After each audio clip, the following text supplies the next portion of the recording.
Hi everyone. So today I'm going to be sharing a little snippet of a talk that I actually gave recently.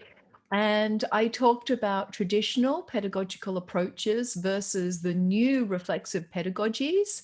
And so if you're interested in listening to this, then please keep on watching. Okay, so I'm just going to insert the snippet now so that you can have a look at some of the new affordances of the e-learning ecology, and I explain and break down some of the new pedagogies that the e-learning environment affords us. So I hope you enjoy this little snippet from a talk I gave.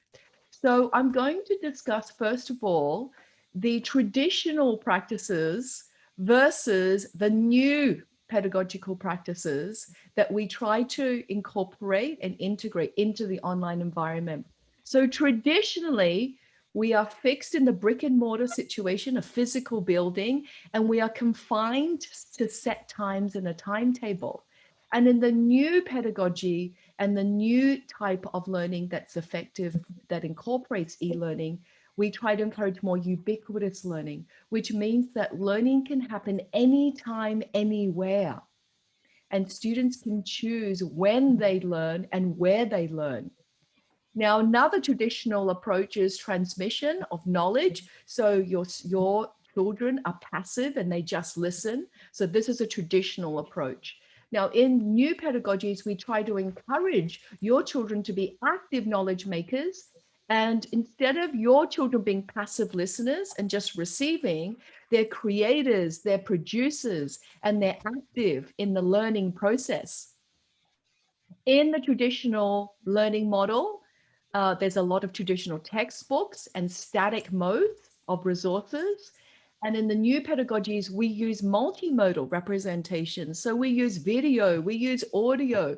Some of your teachers, and I can see some of the children have joined us. I'm so glad. Some of your teachers, use all the different multimodal representations in Seesaw or other tools as well to help you understand different concepts, not just from a textbook or a static resource. And there's an emphasis on summative assessments such as standardized testing in the traditional approach. But in the new pedagogies, we try to encourage recursive feedback so that your feedback that you're receiving, to all the students I can see, you're constantly receiving feedback from your teachers on how to improve. How can I improve my understanding and my achievement through feedback from my teacher? Another traditional approach is a focus on the individual and the individual thinking of the student.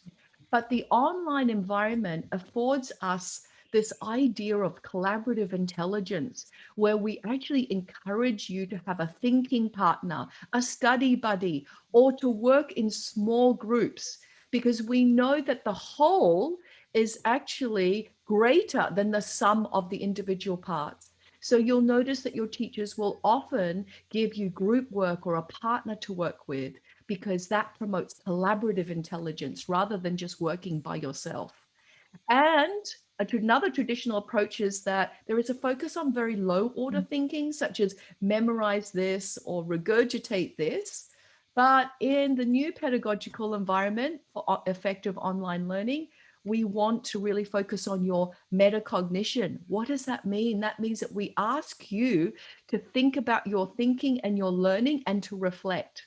And so your teachers may be asking you, well, what was the main idea from this lesson? Can you summarize that in one sentence? And that's asking you to reflect, to self-reflect on your own learning. And we encourage that a lot more in the online environment.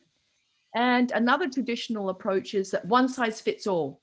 We deliver one curriculum to everybody, but actually the e-learning environment allows us to differentiate learning. That means if you're a student here, if you have a different background or readiness, you can access resources and materials according to your confidence, your background, and your readiness. And the e-learning environment really allows us to do that more. Okay, thank you so much for watching. And if you have any comments about the new reflexive pedagogies, then please put in a comment in a section below. And I really hope to see you next time. Take care, everyone.